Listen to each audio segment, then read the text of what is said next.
Welcome back, everybody. Today I'm back with a product called the Wonder Oven from our place, the same makers as the Always Pan. This is a 6-in-1 countertop oven, air fryer, and toaster. This one's been advertising online and going around on social media, so I had to try it out for myself. So I picked one up last week and I've been testing it out. Let's see how it worked in today's video, starting with the unboxing. That's a pretty big box. Let's crack this open and see what's inside. First thing I'm greeted with is an envelope that says Our Place on it. I'm hoping this is instructions. It's like a things to remember card, recipe booklet, user manual. They certainly like their name everywhere, don't they? What's inside here? Oh, we got more. We've got more. A mesh tray, baking sheet, I'm guessing crumb tray, and a wire rack.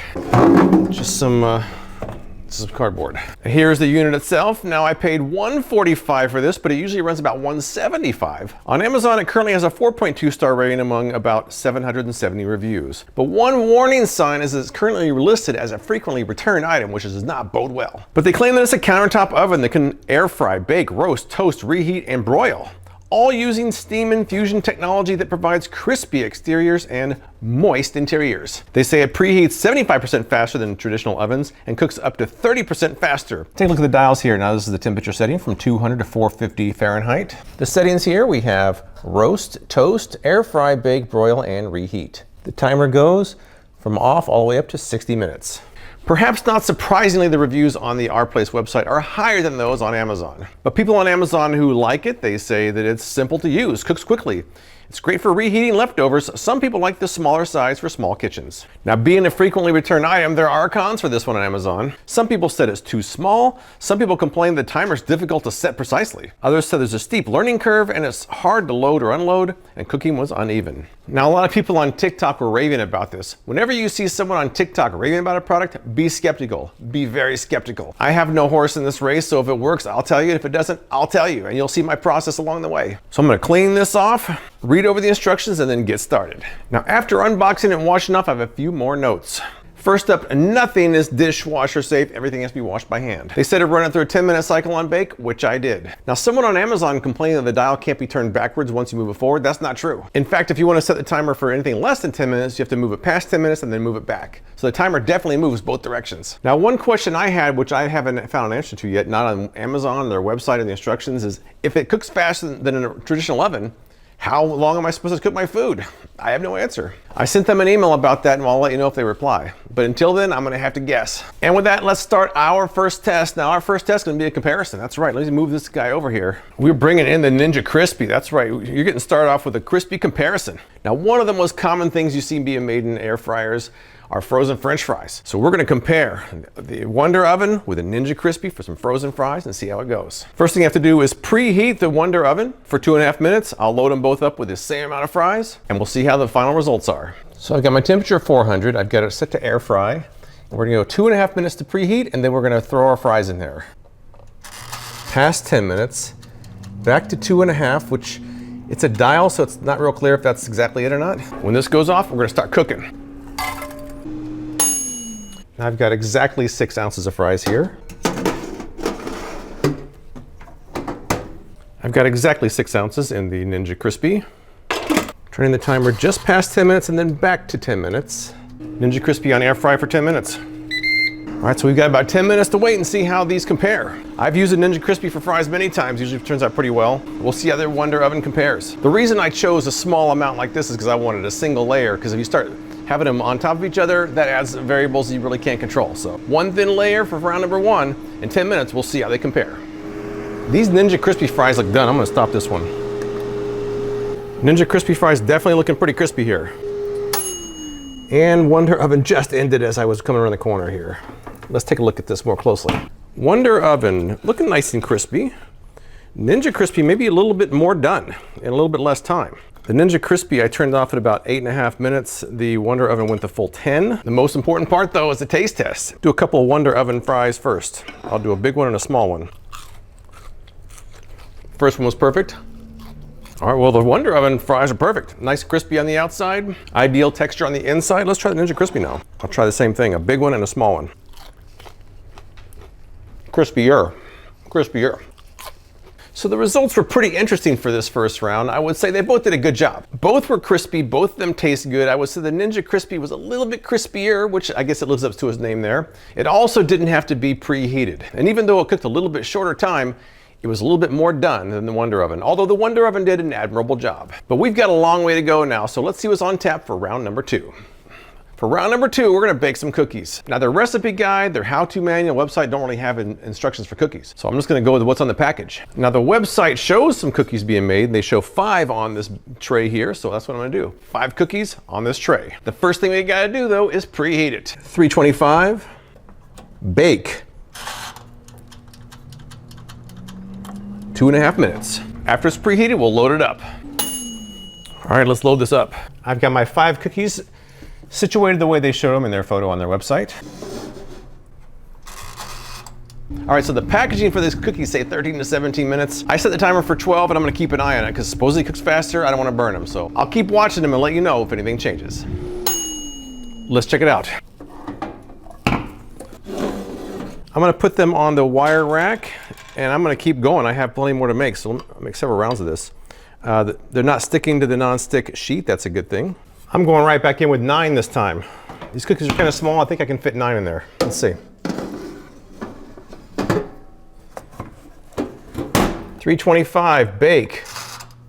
Back to 12 minutes. We're off and rolling with batch number 2. This was the first batch though. I think they came out pretty good. Here are the bottoms. Let me turn these over here so you can see it. Not burnt. While batch number 2 is cooking, let's try a taste of batch number 1. It came out perfect. Now with batch number 2, I didn't preheat it, but it was already warm, so hopefully that doesn't make too much of a difference. I'll keep an eye on it, but it's set for 12 minutes. We shall see. Here we go. It's pretty tight with 9 in there. I did make it fit, although you get a little bit of a flat edge on these. Maybe not be a big deal. Won't affect the taste. Take these out of there, let them cool, and do a real quick batch number 3. While batch 3 is cooking, let's take a taste of batch number 2. Once again, I think this came out nicely. 12 minutes. I didn't have to preheat because it was already warm, and I think they came out just right. Let's look at the bottoms. Not bad, not bad. Let's try one of these. We're on a roll here now. As soon as batch number 3 is done, it's gonna be time to move on to the next round. Batch 3 looking good except for one that I broke. Otherwise, looking pretty good. I think it's time to move on to round number 3. Let's move on to round number 3. I'm gonna try the toasting function here. I'm gonna do 2 slices of white bread. We're gonna see how even it goes from left to right, front to back, top to bottom. Now here I'm gonna put it on toast, and toast says set to 450, so I have it set to 450, and then we'll set the timer for 2.5 minutes to preheat it. All right, let's load this up now. Got it set for about 6 minutes, but I'm not really sure. I'm just gonna watch it and see how long it takes. After doing it one time, I should know how long it's gonna take in the future. All right, I pulled these out of here after about 3 minutes, and it did a pretty good job. It's not perfectly even. It's a little darker on the outside. It's a little bit less on the inside, but pretty quick. Let's flip this over here. And this side was facing down. It's almost more even on the bottom than the top. So it was pretty fast. Not perfectly even, but you know, not unacceptable to me. Some people might feel differently, but to me that's completely okay. What do you guys think? I do think for about 3 minutes, that's pretty good. I want to try one more quick toast test. This time I want to use the steam function. They say the steaming will actually make breads come out better. Let's see.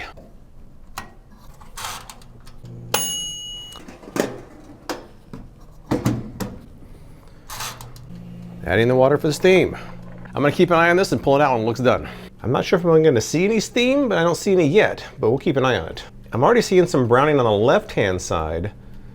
Just like last time, it seemed like that side browned a little bit earlier than the right side. Both sides brown earlier than the center. All right, I'm gonna pull this out of here now. This is what we've got. This is how they were in there from left to right. Flip these over. Once again, the bottom almost seems a little bit more even than the top. But when it got to about the brownness level I liked, I pulled them out of there. The question now is, did the steam function actually add anything to this or not? Let's take a bite and see. Here we go. Let's try the other piece now.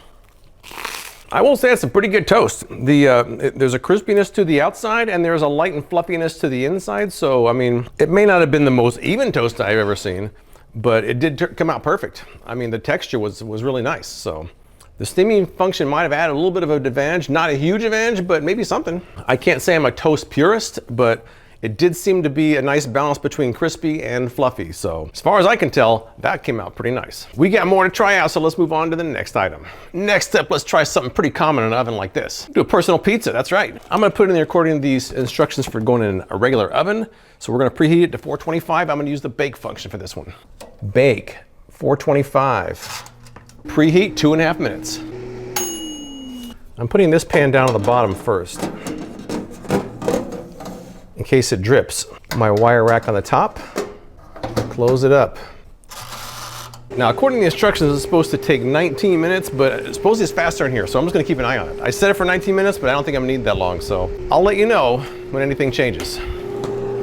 All right, we are done here. Now, I noticed the crust was getting done a lot faster than the center, so I lowered the temperature to 325. That seemed to fix it. And there is the final result. Yeah, pretty good. It actually ended up being less than the 19 minutes they called for. Ended up being about 14 minutes, but part of that I actually had lowered down to 325 because it was getting done on the outside a little faster. So a little trial and error, but I think in the end, the result was pretty good. Captain Kirk time.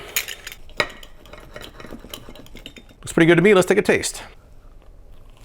After letting it sit for a little bit, the internal temperature is about 157. Crust is still 164, and this has been out for a few minutes. As far as I can tell, this came out pretty nice, so no real complaints here. I mean, it's not exactly rack of lamb or anything, but final result came out nice. And it was faster than the oven. The oven's 19 minutes. This was more like 14 or 15, so as far as I can tell, good job, Wonder Oven. Next up, let's try some meat and potatoes. We're gonna bring the Ninja Crispi back for a comparison. I'm not really following a recipe on this one. I just have some steak and potatoes, tossed in some oil and other spices. I got them already in the crispy, and I've got my Wonder Oven loaded up. Now for the Wonder Oven, I'm gonna use the roast function. I'm also gonna try using the steaming feature. They say that keeps meats nice and juicy. We shall see. You're not supposed to add the water until after it preheats, so let me preheat this first, and then we'll get started. I'm gonna go 425 on roast. I've got this full of water. There's not really a lot of water in there. They say this is how much you're supposed to put in there. It is not much. 425, roast. We're gonna go 10 minutes and then check on it. Ninja Crispi, we're gonna go air crisp. We're gonna go 10 minutes also. Adding the water for the steam function. So I'll check on this in 10 minutes and see how everything looks, and then I'll probably have to flip everything and keep going. The Wonder Oven just went off when we have 2 seconds. So actually the timer was pretty close. I thought the timer might be a little bit inexact, but that was pretty close. Let's take a look at these and see where we're at after 10 minutes. Look at the Ninja Crispi, this is done. This is done. Wonder Oven now. There's a lot of juices in the bottom here, and then the Ninja Crispi, all the juices fell below, but here that's kind of soaking in them. You got all that juice in there. Let's take a look at what we got here. Wonder Oven on this side, everything looks pretty good. I think everything looks a little bit more done on the Wonder Oven. Ninja Crispi, everything looks pretty good there as well. All right, we have the Wonder Oven on the left. I cut up 3 pieces randomly to show the cross section. Ninja Crispi on the right. What do you guys think about that? Everybody has a different idea which one is better and which one isn't, so I'll let you decide for yourself. But what I'm gonna do now is take a taste of each one of these. Steak from the Wonder Oven, down the hatch. I'll try a couple pieces of each. Now the Ninja Crispi. I'm going back and forth here now.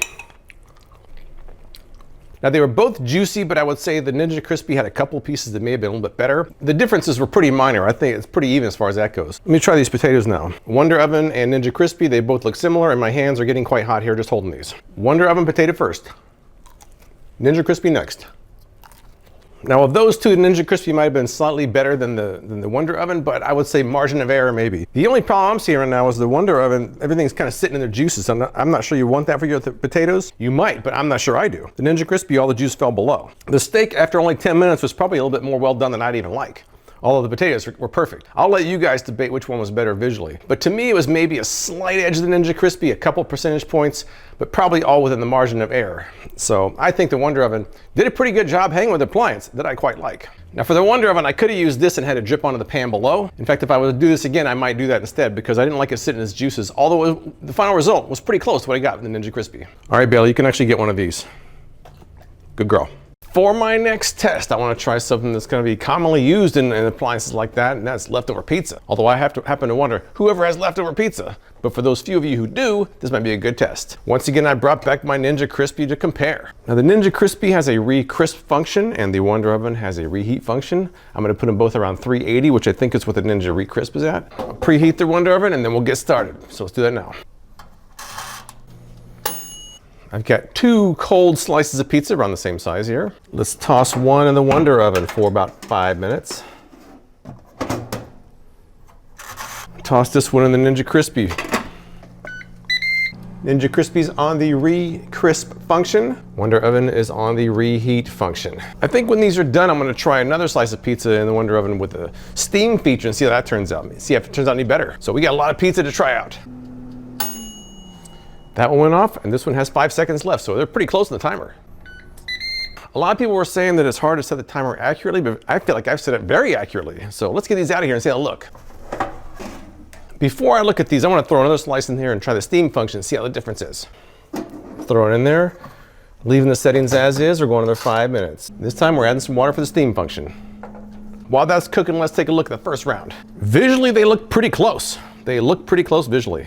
Looking at these two side by side, it looks like the Ninja Crispi is not as warm as the Wonder Oven. Highlight in the center there, the Ninja Crispi is at 132, Wonder Oven 142. You can see that the green on the left, that's in the Ninja Crispi, it's not as warm. I'm a little surprised. Let's do a taste test here. Ninja Crispi first, Wonder Oven next. I'm gonna say on the side by side comparison those, the Wonder Oven won. That's right. Ninja Crispi got dethroned for that round. The Wonder Oven's pizza was a little bit crispier, a little bit warmer, it was a little bit more even. The Ninja Crispi's done better in other rounds, but this one, Wonder Oven takes it. Let's try the steam one in a minute here and see how that turned out. It's done.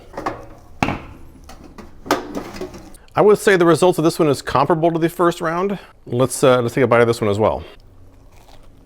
You know, the steam did make a difference on the crust. There's a different texture to it. Interestingly, I think that it's actually less crispy than the first round was. Depending on what you want for your crust, that might be a good or a bad thing. Now, the day that this pizza was made, it was probably closer to what this steamed version created than the non-steam version. If you want your crust extra crispy on the second day, you may not like the steam feature. If you want it closer to what it was when you bought it, you might. But it's certainly an option for some people to try out. And with that, I think I have enough to wrap this thing up.